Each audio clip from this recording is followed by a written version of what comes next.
C'est la rentrée.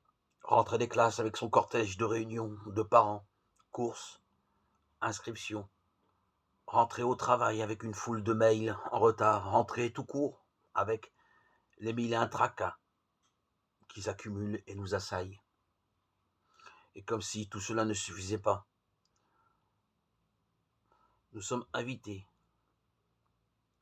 en plus, à ne pas oublier le Seigneur, à lui donner même la première place si quelqu'un vient à moi sans me préférer à son père, sa mère, sa femme, ses enfants, ses frères et sœurs, et même à sa propre vie. Il ne peut pas être mon disciple. Jésus voudrait-il ajouter un souci à tous les autres? Prenons une image. Comment faire tenir dans un bocal une grosse pierre, des cailloux et du sable? Si vous commencez par le sable, vous pourrez tout juste ajouter quelques cailloux, la pierre ne trouvera pas sa place. Si au contraire vous commencerez par la pierre puis ajoutez les cailloux, le sable se glissera ensuite dans tous les espaces et le tout tiendra. Il en va de même dans notre vie. La pierre représente Jésus, les cailloux nos proches et le sable les 1000 soucis matériels que nous devons affronter. Jésus nous invite à mettre de l'ordre dans nos soucis en lui donnant la première place. Cherchez d'abord le royaume des cieux et le reste vous sera donné par surcroît. Quand les soucis nous assaillent, faisons un acte de foi. Dieu toujours en premier.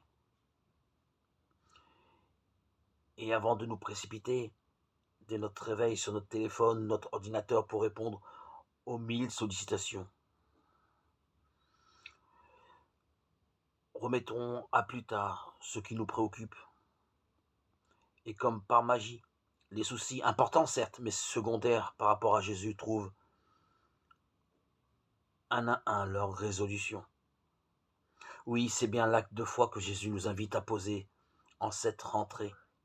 Ne pas oublier les fondations sur lesquelles l'édifice de notre vie sera solidement établi. Donner à Jésus la place qui lui revient, la première. Tout le reste suivra alors. Faisons-lui confiance. Jésus s'occupe de nous, pourvu que nous lui accordions la place qui lui revient de droit. Bonne rentrée à tous.